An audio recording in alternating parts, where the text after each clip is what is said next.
Boa tarde para todos. Estou muito contente de estar por aqui. Lamentavelmente, muito calor.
Eu nasci num arraial paupérrimo em 1904, uma vilinha chamada Santo Antônio dos Carrapatos.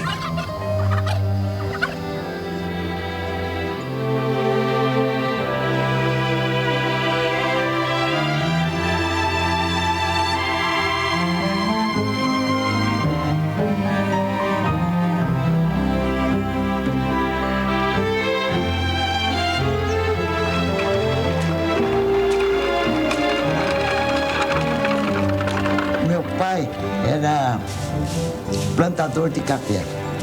Depois perdeu tudo numa noite de geada e foi ser transportador de boiadas para Mato Grosso. E eu me lembro um fato interessante. Como a pobreza era uma nota permanente na nossa vida, eu, para economizar os sapatinhos, quando ia para a escola, tinha que atravessar o rio Paranapanema. E atravessava. Eu enrolava os pés para proteção com folhas de bananeira, no sentido da economia. Eu comecei a trabalhar em jornal já naquela época. Me lembro que eu trabalhava no Diário de Itapetininga e tínhamos que compor a notícia no componedor e rodar a Marinoni, a grande máquina impressora.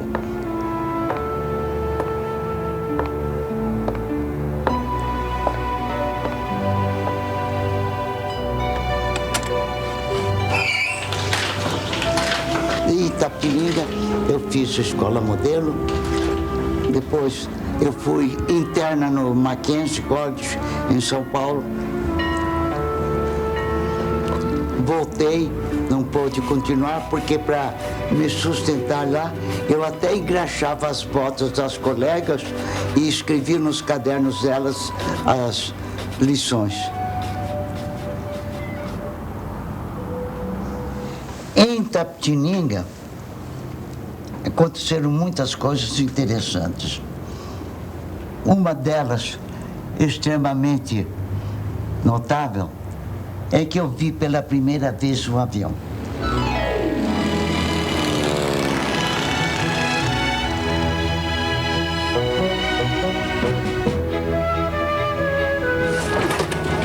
O festeiro do Divino, que é uma festa importantíssima, contratou o aviador para ir lá e fazer shows, voar com passageiros. Quando eu vi o avião, eu fiquei encantada. Ninguém havia jamais visto um avião por aquelas redondezas, só nas grandes capitais da aldeia. E eu me aproximei, o aviador me aproximei. Foi aquele show, não é?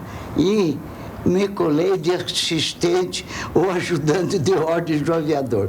O resultado que todo mundo pagava 50 contos, ou 50 mil réis, para voar, eu fui convidado. Foi um show. Me lembro o avião que eu voei, era um Curtiss Oriole. muito bonita. Então, lá em Itapetininga, tive essa grande experiência. O primeiro voo, o batismo do ar, foi sensacional e calou profundamente nos meus sentimentos.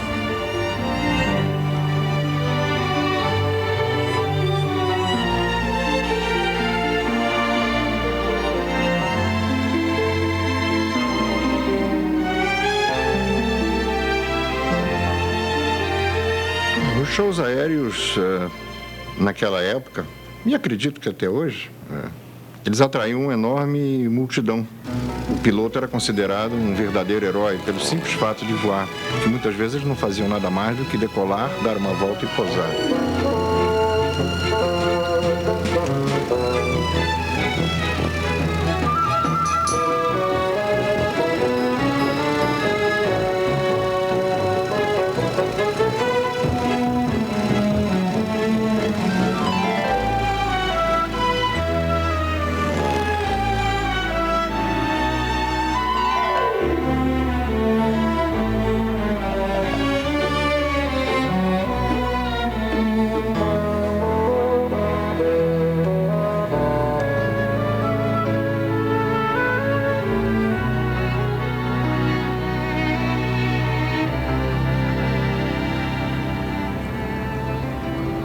Em 21, eu estava em Itapetininga, porque nós estamos falando de Itapetininga, na escola de farmácia, e ouvi um ronco. Descobri logo que era ronco de avião. E o avião vai simbolizar o que seria, assim, basicamente, a tecnologia mais avançada para a época. E esse amor pelo avião me parece que vai marcar toda a vida, né, de Anésia Machado até os momentos atuais. Era um Caudron G3 com motor Newman-Round, pilotado por um oficial da Polícia do Paraná, e ele ia transportando o avião de São Paulo para o Paraná. Chamava-se Capitão João Bussi. E à tarde, quando ele foi experimentar o avião, ele me convidou para voar. Olha, eu fui. Esse avião era uma draga estrafalária, esquisita, não tinha jeito de avião, não tinha corpo, não tinha fuzilagem. A parte da empenagem era separada assim, não tinha freios, não tinha ralanti, o motor era rotativo, rodava junto com o hélice e era alimentado com óleo de rícino que esborrifava na gente. Voei, fiquei entusiasmada. Ele me deu o comando lá um pouquinho, fiquei entusiasmada. Quando pousamos, disse assim, por que não aprender a voar? Ele disse, olha, vá para São Paulo, procure este Tenente Reinaldo, do Regimento de Cavalaria da Força Pública, que é como um irmão para mim. Procure por ele e ele lhe ajudará. No dia seguinte, partiu para o Paraná. E eu, quando voltava da escola à tarde, isso foi no dia 30 de maio de 21. A telefonista, quando eu passava, disse, fulana, o aviador morreu. Digo, como? Houve um desastre, ele morreu. Mais tarde eu soube que ele estava sendo trazido para a Santa Casa de Itapetininga. Fui lá. O capitão João Bussi estava na maca ainda, no corredor da Santa Casa, onde tinha sido entregue. Poucos minutos depois, eu enxugava 2 lágrimas que lhe corriam dos olhos. Ele acabava de expirar.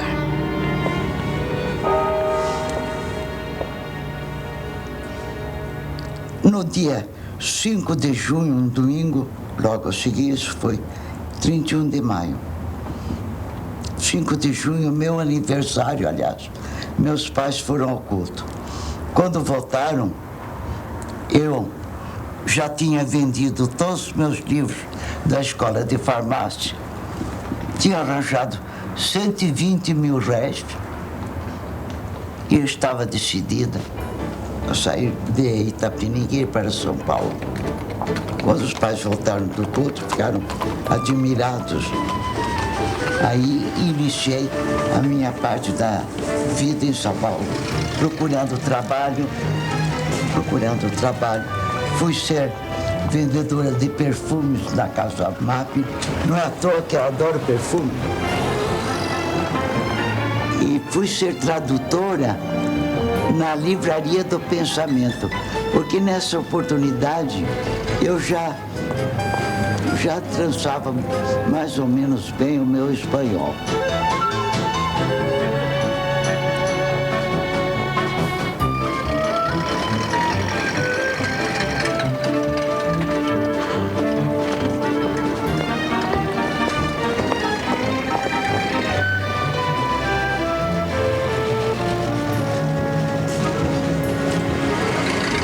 A vida estava muito difícil. Não deixei de passar fome. O lugar onde eu estava, graças à caridade de uma família conhecida dos meus pais, eu dormia debaixo de uma escada de cimento, num chão de cimento e papel de jornal. Esse o conforto não era lá daqueles que se diga 5 estrelas, né? Muito difícil tudo.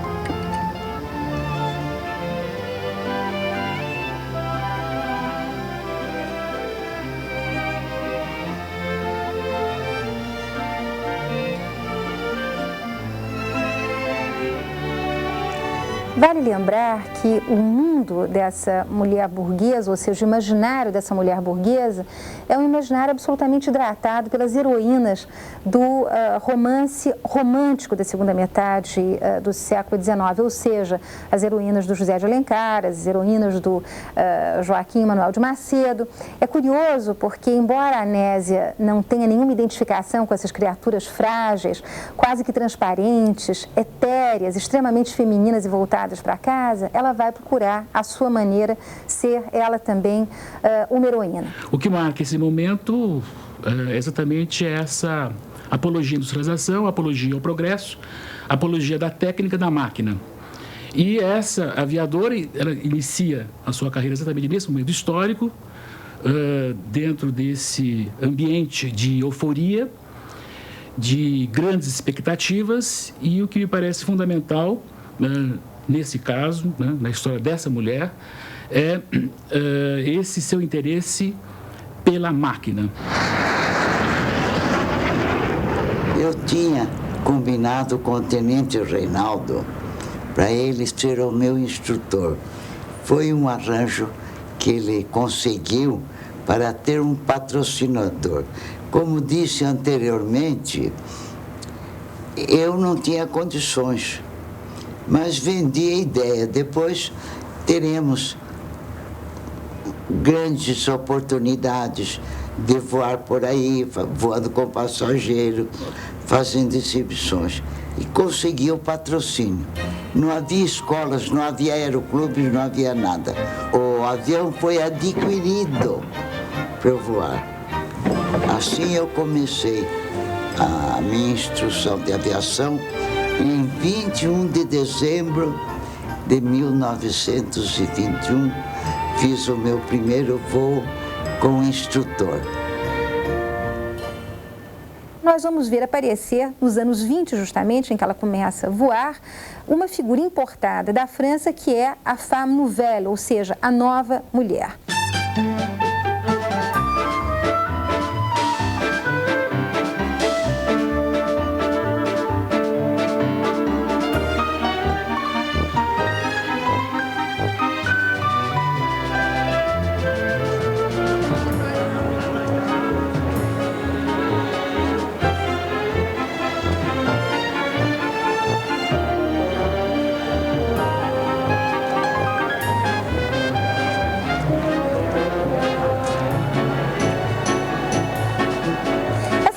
mulher ela vai invadir São Paulo, ela vai invadir a mídia em São Paulo, a imprensa, os espaços públicos. É uma mulher de cabelos curtos, de aspecto absolutamente andrógeno, fumante, usando o famoso maiô vermelho, que era uma peça do vestuário, que identificava justamente essa mulher mais moderna, cujas formas ergonômicas, tal como o avião pilotado pela Anésia, irão também corresponder a uma realidade física e espacial que é a realidade da modernidade.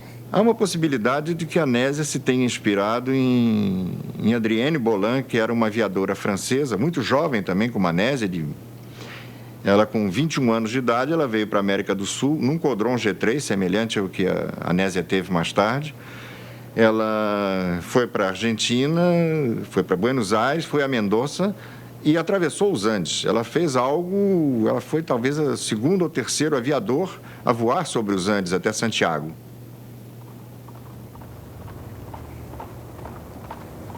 Entre exercícios de equitação, natação, o tempo muito variável, consegui a final solar, como já disse, em 17 de março de 22.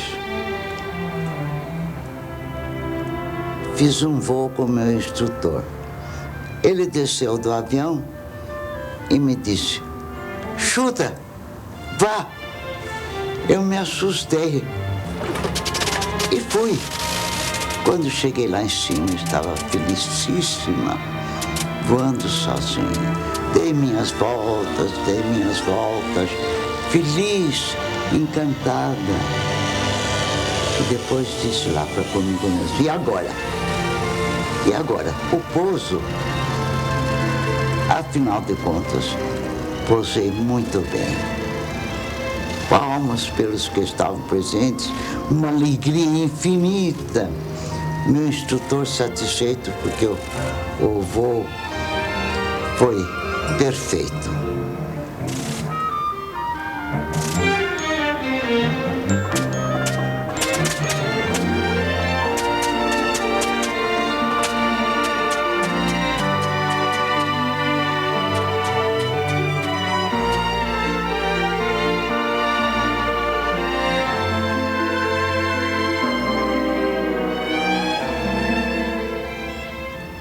Aí continuei, não é? E em 9 de abril eu fiz as minhas provas de brevet. Esse brevet tem o número 77 da Federação Aeronáutica Internacional, entregue pelo Aeroclube do Brasil, que era o representante. Não é? 9 de abril de 22. Não demorou muito. Existe uma controvérsia de quem seria a primeira aviadora brasileira. Os livros do Aeroclube do Brasil estão aí para mostrar que a Teresa de Março tem o brevet número 76, tirado no dia 8 de abril de 22, e a Anésia o brevet 77 no dia seguinte. Mas isso não significa que a Teresa de Março seja a primeira aviadora do Brasil, porque sabe-se hoje, e notícias de época, os jornais da época confirmam que a primeira a voar solo, a voar sozinha, sem estar acompanhada do instrutor, foi a Anésia. Então, no meu modo de ver, a Anésia foi a primeira aviadora do Brasil. Minha primeira passageira foi uma estrangeira, Jane Caê. Quando foi em maio, me veio a ideia de bater um recorde de altura. Consegui toda a organização para controle, foi controlado esse voo e Jane Caê pediu para ir. Eu fiquei constrangida e ela foi como minha passageira para esse voo de altitude. Eu vestia um suéter de col roulé, que era o da época, com aquele lenço no pescoço, né, o vento tocando, o capacete, e fui subindo.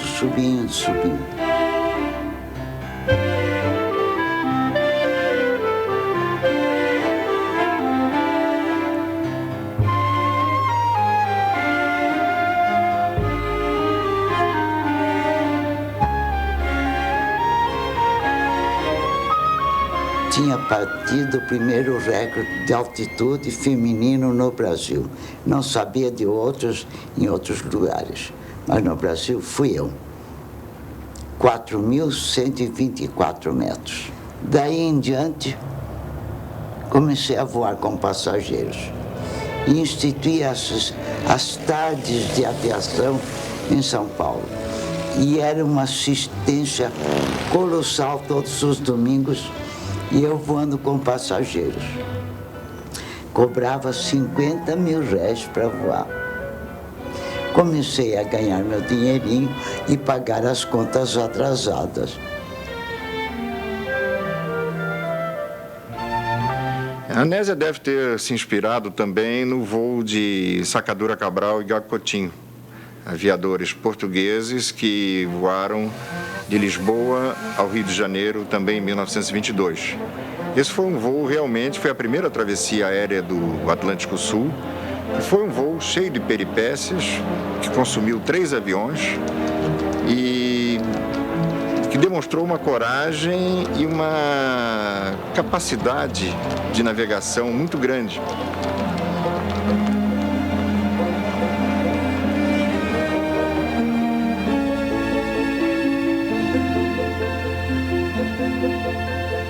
Quando chegou setembro, me veio a ideia de fazer um voo São Paulo-Rio para comemorar o centenário da nossa independência. Achei que era um gesto que devia ter. Mas como? Dificílimo. Naqueles tempos não havia campos de aviação. Afinal, eu tive que ir de São Paulo ao Rio, parando pela estrada de ferro em vários lugares, para conseguir com os prefeitos arranjar os campinhos, eu escolhendo os campos, arranjar os campinhos onde ia voar, onde ia pousar, calculando as etapas, porque o avião, eu não sabia quanto tempo de autonomia tinha. Eu calculava 1 hora e pouco de voo. Então, ficava só nisso. Voltei a São Paulo e em setembro de 22, no dia 5 de setembro, eu decolei para o Rio. Mapa eu não tinha, uma carta de navegação. O mapa que eu usei era um mapa do Guia Levi, mapa de estrada de ferro. Primeira etapa, Taubaté. O campo era um campinho de futebol, rodeado de bananeiras e de mangueiras. Difícil de colar, tomar altura e sobrepassar. Segunda etapa, Guará. Quando passei em Nossa Senhora da Aparecida, rezei uma prece. No dia seguinte, decolei para Cruzeiro. Havia política na cidade e eu sempre pedi aos prefeitos que pusessem policiamento, que o povo curioso vinha com canivete, tesoura, ou tocava com o dedo para ver se o avião era oco. Nisso, o roncar do avião. Quando pousei, todo mundo veio para cima do avião.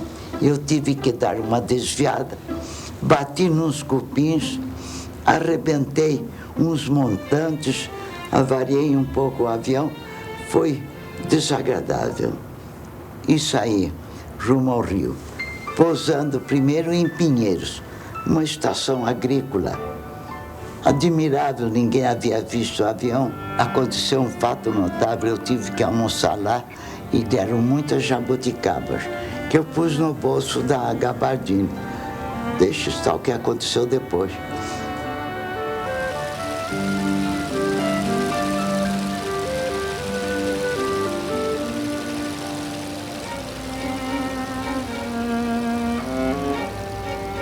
Decolo de Pinheiros para o Rio.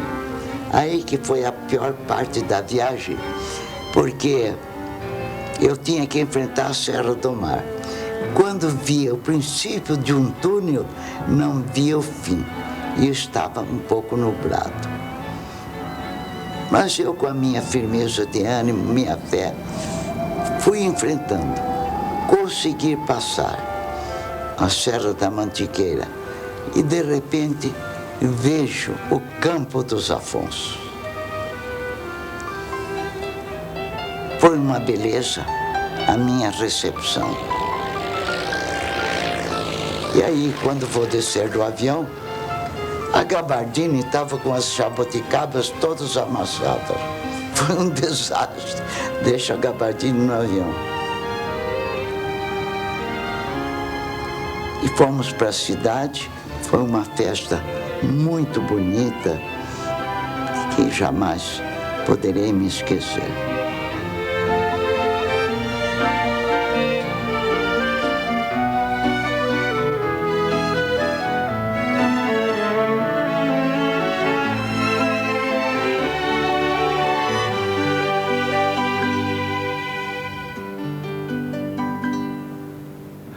Então, o fato dela ter voado até o Rio de Janeiro, isso a transformou numa verdadeira heroína, né? Ela tornou-se a pessoa, talvez na época, mais conhecida do Brasil. No dia seguinte, pela manhã, estava me preparando, me refazendo daquela noitada, que havia uma visita para mim. Quem era? Alberto Santos Dumont. Eu, recebendo uma visita desta nossa grande figura, conversei com ele, ele foi extremamente gentil, carinhoso e me entregou uma carta. Essa carta dizia: Rio, 9 de setembro de 22. Senhorita Anésia Pinheiro Machado, minhas sinceras felicitações pelo seu lindo voo São Paulo-Rio, comemorando esportiva e audaciosamente o centenário da nossa independência. Junto, envio-lhe uma medalha igual a que me acompanha sempre. Homenagens de Santos Dumont. Prometi a mim mesma retribuir de algum modo possível, na limitação da minha capacidade, aquela homenagem de tão grande valia que, como disse, é um marco indelével na minha vida. Surge a Revolução de 24. Embora não fosse da minha vontade especial, me vi envolvida nos acontecimentos pelo fato das relações que eu tinha com o general Isidoro Dias Lopes, que era o chefe da Revolução. Nesse tempo, voei muito sobre as tropas legalistas, ia voar em Santos, sobre a Marinha, jogando pequenos panfletos, flores em cima dos navios. Eu não tinha ação militar. Foi uma época interessante. Acabada essa época com a saída dos revolucionários, que posteriormente vieram a formar a Coluna Prestes, eu fiquei em São Paulo. E todos os dias era presa. Era presa. Ia para casa, daí a pouco prisão. Era recolhida a uma prisão comum durante a noite, aonde era recolhido o rebotalho das ruas, os bêbados, as mulheres alegres, da época, muito desagradável o ambiente, como podem imaginar. Aí foi assim que eu resolvi fugir de São Paulo, ir para o exterior. Cheguei até Três Lagoas. Comandava a região lá o general Malandro Angonha. Ele soube que eu estava lá, me mandou prender outra vez. Aí, juntamente com amigos que me ajudaram muito, conseguiram um carro para mim, para eu escapar do trem que me vinha trazendo de volta a São Paulo.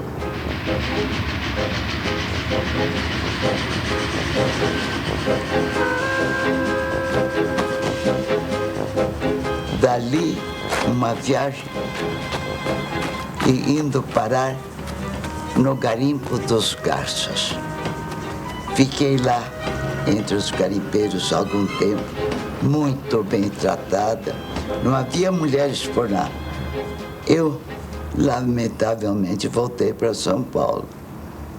E o resultado? Cadeia outra vez.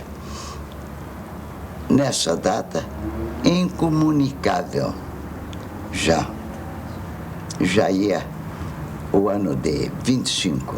Em cima do presídio da imigração, onde eu estava, estavam os outros oficiais, como Juarez Távora e tantos outros que tinham tomado parte na Revolução. E eu estava sozinha num cubículo com 2 sentinelas armadas. Para dizer a verdade, fiquei meio louca.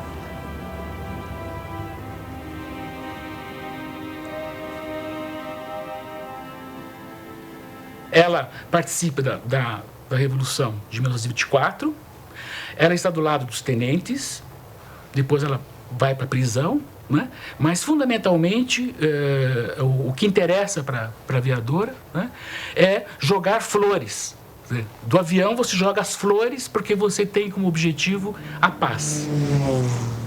Decididamente eu não poderia continuar a voar porque não tinha condições para comprar um avião. Então, fui trabalhar. E trabalhar uma coisa que eu já sabia. Além de aviadora, ela vai, em toda a sua vida, se aproximar da mídia. E sempre se aproximando, né, da atividade como jornalista, ou depois como radialista, ou como taquígrafa, né, lá na Assembleia Legislativa do Rio de Janeiro, ou lá dentro do Departamento de Imprensa e Propaganda, né, que era o órgão da censura, o órgão oficial, né? Falar na história da aviação brasileira, na fase heróica, não se pode deixar de mencionar o voo do Ribeiro de Barros, Newton Braga, Vasco Cinquini e João Negrão, através do Atlântico Sul em 1926, no Jaú, avião que se encontra preservado no Museu de Aeronáutica de São Paulo até os nossos dias. Isso foi um feito também que demonstrou uma bravura muito grande, uma persistência muito grande. Ribeiro de Barros era o piloto e era o dono do avião, ele investiu muito nesse voo, enfrentou dificuldades de toda a ordem, inclusive até de sabotagem, e conseguiu, a duras penas, chegar à represa de São Paulo, creio que é de Guarapiranga, onde ele pousou e terminou o seu voo. Foi também um feito heróico, cheio de peripécias, muito demorado, mas demonstrou a perseverança, a ousadia dos brasileiros em completarem esse rede, que foi, acredito, a 4ª travessia aérea do Atlântico Sul. A primeira feita por brasileiros.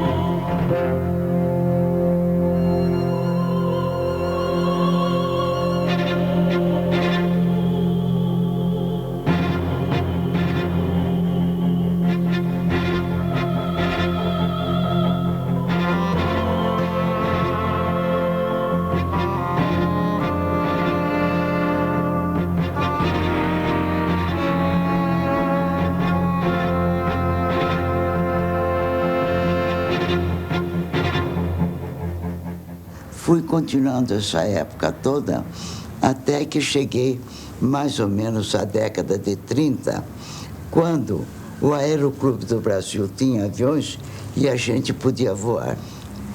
E nessa década de 30, 40, esteve no Brasil uma jornalista americana, a convite do governo brasileiro.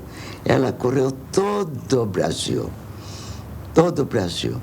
e com ela também uma outra jornalista, fotógrafa.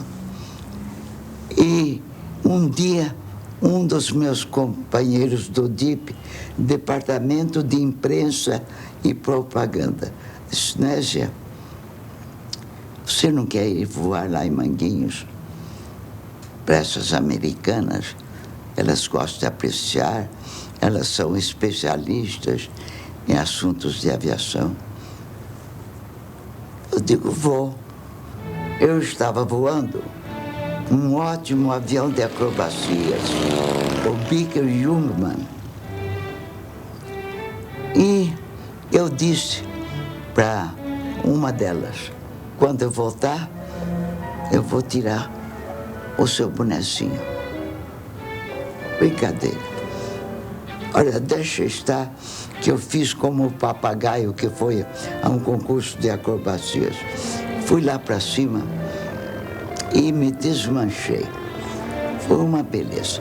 E na volta eu vim fazendo de dorso numa tomada de campo com bastante velocidade e passei a uns 3 metros em cima da senhora que estava na pista.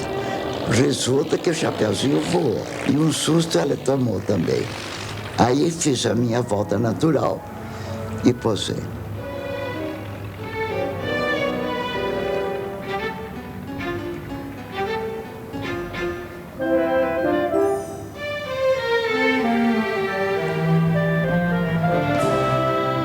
A magnífica obra da campanha da aviação civil, desenvolvida em todo o país em favor do engrandecimento da aeronáutica, teve por parte da opinião nacional a mais calorosa acolhida. Figuras de destaque na vida social do Brasil incrementaram a campanha doando aviões, tornando assim a aviação civil à altura da pátria que teve a honra e glória de oferecer ao mundo os seus legítimos pioneiros. Um dia eu fui ao Galeão, que eu estava, parece que, dando instrução ainda. E alguém perguntou: quer levar esse aviãozinho para o calabouço, para o batismo amanhã e entrega a campanha nacional da aviação? Eu digo: está bem. E vim, quando eu estava chegando no Santos Dumont, eu fazendo já os procedimentos de aproximação, vi que havia 2 aviões grandes, não é? Prontos para decolar. Vi que seria difícil para mim e resolvi, eu já estava na perna do vento, e resolvi dar outra volta para pousar sem mais impedimentos. Quando reataca o motor, tinha acabado a gasolina. Fiquei fria, não vi outra solução. Pousar no mar.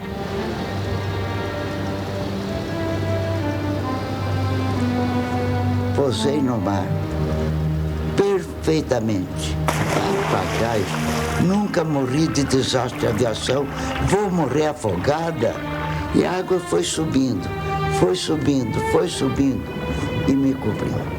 Eu tinha uma grande capacidade vital, mantive a respiração, até que consegui dar um chute assim e me projetar para fora do avião.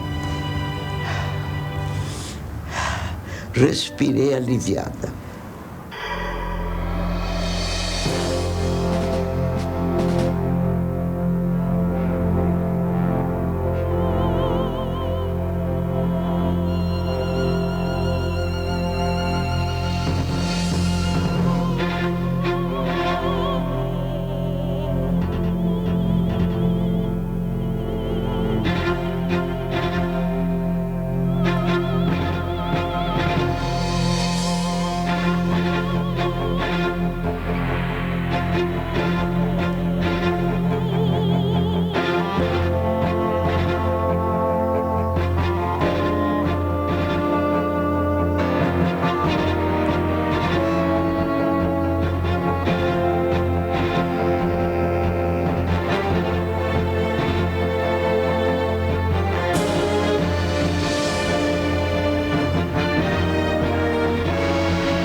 organizada em nosso país uma agremiação política que tomou o nome de Ação Integralista Brasileira, a qual se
el haber podido cumplir este proyecto. A aviadora brasileira Anésia Pinheiro Machado.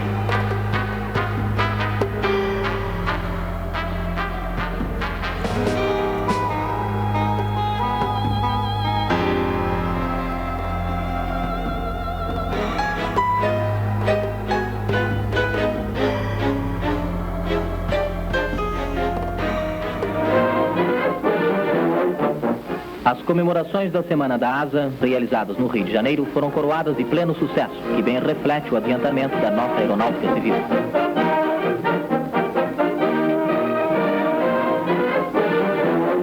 A competição realizada que atraiu grande interesse foi o concurso de acrobacias para moças somente. A participação de delegações estrangeiras torna esse certame um dos mais movimentados que tem sido realizado até o presente.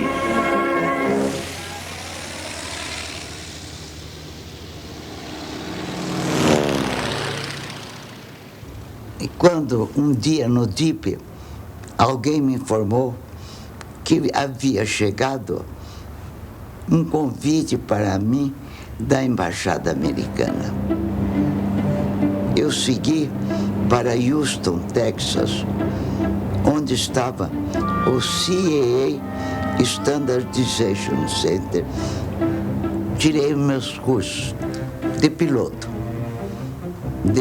instrutor, de piloto de voo por instrumentos, de piloto checador, de piloto controlador de voo. Fiz com a Panam mais 2 meses de instrução voando um bimotor anfíbio em instrumentos. O amanhecer do dia 22 de abril foi ansiosamente esperado pelos homens do Santa Apua. Desfavoráveis condições meteorológicas impedem o início das atividades aéreas logo ao nascer do sol. No acampamento brasileiro, o pessoal de terra prepara o equipamento aéreo e procede a últimas revisões. Os Thunderbird são municiados e abastecidos, enquanto os seus pilotos ultimam os preparativos para a grandiosa arrancada. Cheguei ao Brasil, janeiro de 43, e ia voltar ao meu trabalho quando um senhor da missão americana, o comandante Lord, foi ao ministro e disse: ministro, Brasil e Estados Unidos estão juntos no esforço de guerra. Estamos nos valendo de todos os elementos capazes.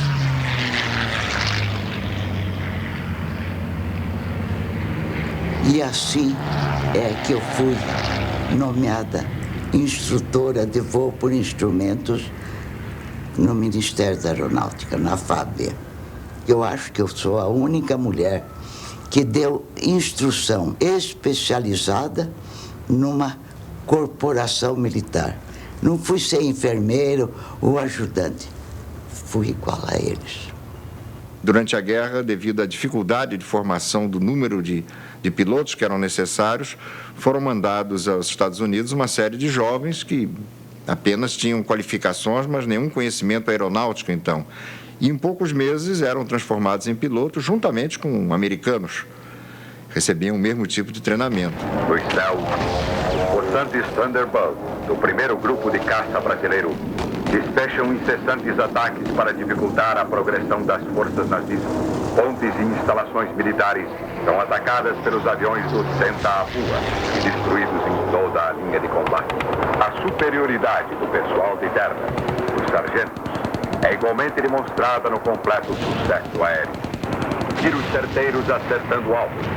De noite, as balas luminosas demonstram claramente a concentração do fogo das metralhadoras, enquanto os combatentes se aproveitam da luz das bombas fosforescentes. Na Europa, Herr Hitler concentra todo o seu esforço contra a Inglaterra, e Londres passa a ser castigada continuamente pela Luftwaffe.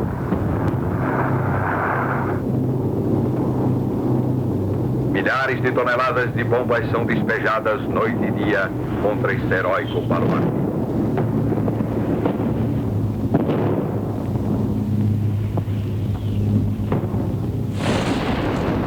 Era o inolvidável dia da vitória.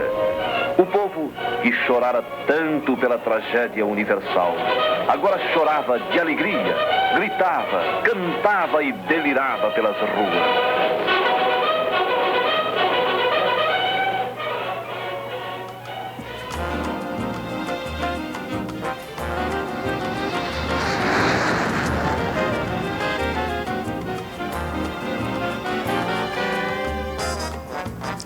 Bom, nessa época, nessa data dos 40, eu voei muito e me tornei membro de várias associações, como o X5 Club of America, hoje o X5 Pioneers, a Silver Wings, as 99s, que foi fundada por Amélia Earhart, aquela grande aviadora americana que desapareceu no Pacífico. E fui com as 99s a Atchison, Kansas, a terra onde nasceu a Milha. A floresta tem percorrendo um caminho da lembrança, o Memory Lane. Em placas de cimento estão inscritos nomes de figuras da aviação, figuras que se projetaram e tudo mais. E percorrendo o caminho Memory Lane, de repente eu vi o meu nome numa dessas placas. Eu disse, que lindo, já tenho uma pedra tumular.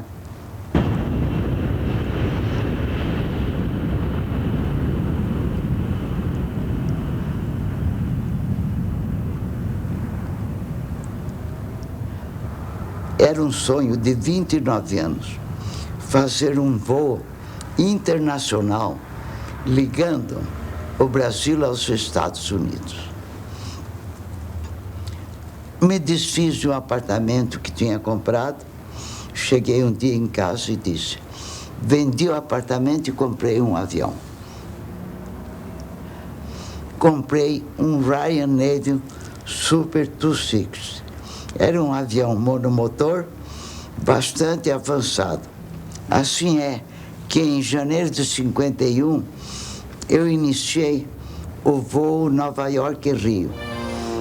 Decolei de Nova York e no mesmo dia passei em Nova Orleans, sobrevoei o Golfo do México e fui parar na fronteira do México com os Estados Unidos, onde pernotei. Esse voo foi patrocinado, assim posso dizer, pela Organização de Estados Americanos, porque eu vim trazendo mensagens do secretário-geral da OEA a todos os presidentes dos países que percorreria.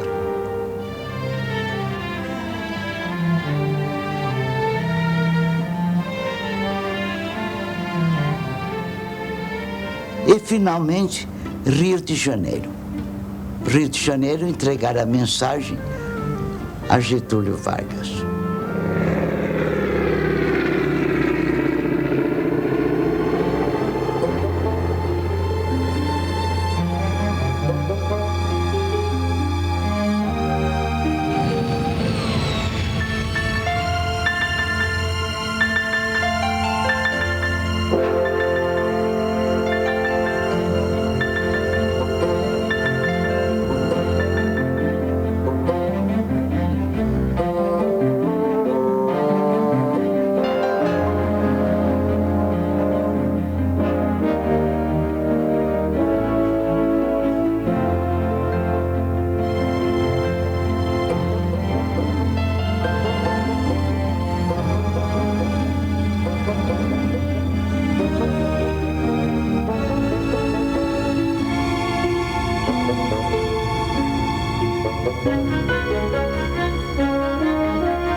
Em 61, fui convidada a participar de um congresso, né, aeroespacial, em que estavam as mais notáveis figuras da aviação russa. Conheci pilotos notáveis. E, indo ao Smithsonian, que é o maior museu de aviação do mundo, melhor aparelhado, uma preciosidade, eu vi num cantinho, numa vitrine, uma notinha deste tamanho, sobre Santos Dumont. Fiquei admirada. Eu digo, é só isso que vocês têm de Santos Dumont? Vou providenciar para que tenha o maior material, maiores informações. Eu tive uma oportunidade rara de ir a Kitty Hawk, a terra dos irmãos Wright. Eu me permiti dizer umas palavras. Queria ressaltar um fato técnico interessantíssimo. Quando Santos Dumont voou em 1902 1906, em Paris, ele realizou a trilogia do voo: a corrida no chão, a locomoção no ar e o pouso por seus próprios meios. É uma questão técnica. Ambos voaram, porém há essa diferença essencial.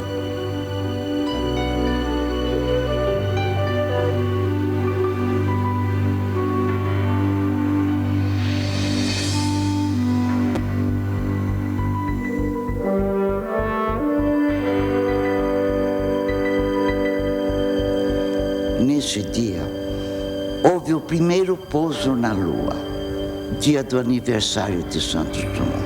Eu disse a Mr. Garber, historiador emérito do Smithsonian, vamos pôr Santos Dumont na Lua. Santos Dumont foi o primeiro a realizar um voo com o mais pesado do que o ar, autônomo. Ele não precisou de meios externos para sair do chão, decolar, voar, ainda que tenha sido um voo bastante curto inicialmente, o 14 bis, e pousar. Enquanto que os irmãos Wright já voavam, já evoluíam no ar, inclusive, mas usavam um sistema de catapulta, que mais tarde passaram a usar também rodas também. Eles abandonaram esse sistema, né? É uma questão apenas de interpretação. Então, os irmãos Wright precederam, porém não era um voo autônomo. O voo autônomo foi Santos Dumont o primeiro. O astronauta Collins, que foi o piloto que ficou em comando enquanto os outros dois pousavam na Lua, entrou em entendimentos com o Comitê de Nomenclatura Astronáutica na Austrália e resulta que foi decidido dar o nome de Santos Dumont a um acidente geográfico na Lua, justamente a antiga cratera Hadley B.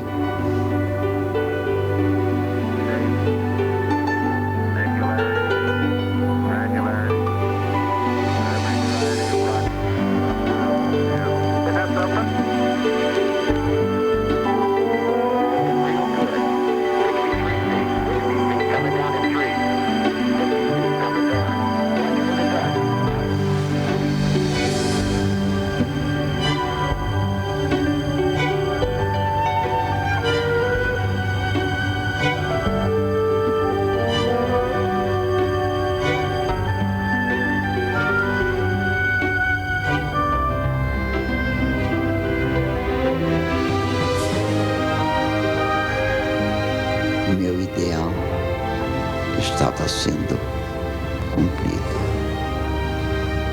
Retribuir a Santos Dumont a homenagem que ele me tinha prestado.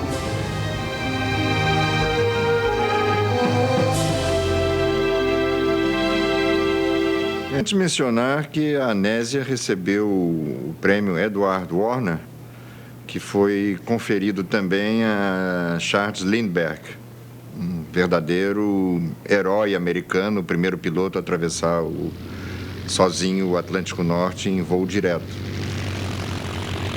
O prêmio Edward Warner, que é considerado o maior galardão dado pela comunidade aeronáutica civil internacional, pela Organização de Aviação Civil Internacional, esse prêmio fez com que a Anésia ingressasse na história mundial da aviação.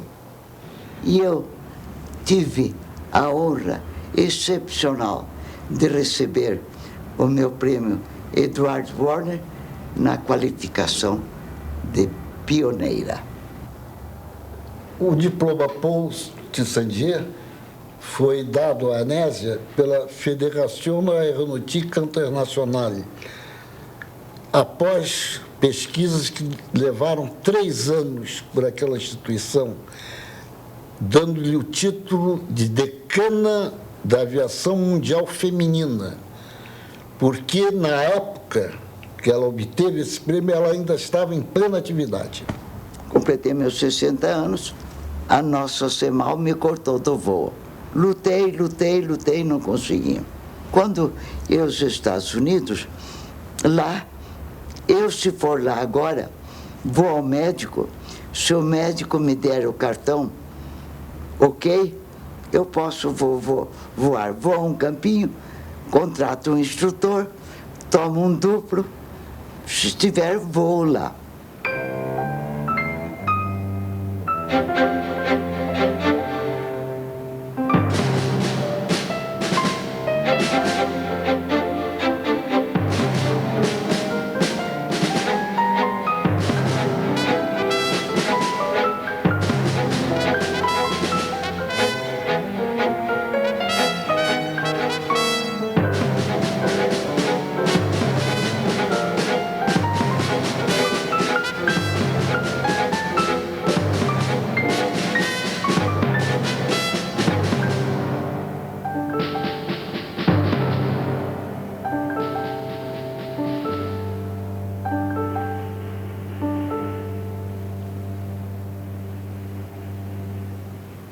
E a França enviava ao Brasil sua principal vedete, depois de Brigitte Bardot. O protótipo do supersônico Concorde, que se transformou na grande atração da Exposição Industrial Francesa de São Paulo, visitada pelo presidente Médici e inaugurada pelo ministro da Economia da França, Valéry Giscard d'Estaing. O Concorde, procedente de Paris e com escala em Cayena, na Guiana, esteve no Rio e em São Paulo pela primeira vez tocando o solo do hemisfério. Já no Brasil, a indústria aeronáutica alçava voo em 1971. O Chavante, avião brasileiro que será fabricado em série pela Embraer, voava pela primeira vez em São Paulo e em céus cariocas, aqui, durante a última parada de 7 de setembro. O ano, contudo, foi bom no ping-pong espacial. As Mariners 8 e 9 dos Estados Unidos procuram agora obter dados e imagens mais próximos do planeta que se espera seja abordado já em 1974. A União Soviética também lançou suas naves Marte, de prospecção da superfície do planeta. A corrida espacial no jogo do futuro do homem no cosmos se alastrou.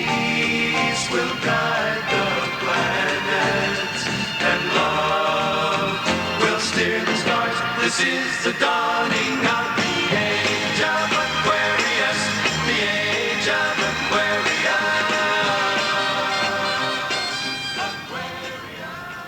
Os olhos do público acompanhavam os passos lentos de uma senhora de 93 anos. Anésia Machado enfrentou corajosamente os degraus para chegar ao palco do Cine Brasília. Coragem que anos atrás ela mostrou no ar. Foi a primeira mulher a pilotar um avião no Brasil. A mesma coragem que a aproximou das câmeras na época em que o cinema ainda era mudo. Anésia foi atriz coadjuvante em 2 filmes na década de 20. Em se querendo, tudo se pode.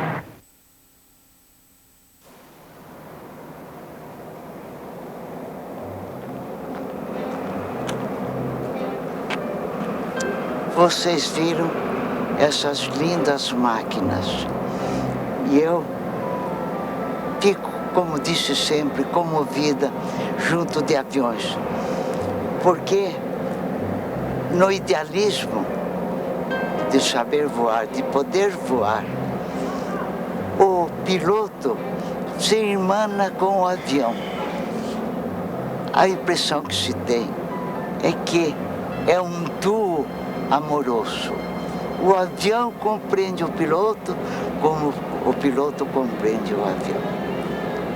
É uma irmandade amorosa, linda, preciosa.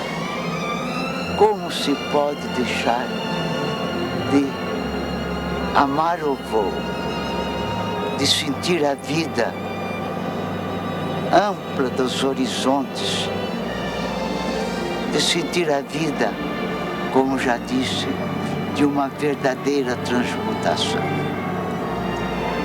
Voe, quem puder aprender a voar, que voe. É uma outra vida. Uma vida em que a gente se transporta para outros mundos, chegando mais perto do Criador.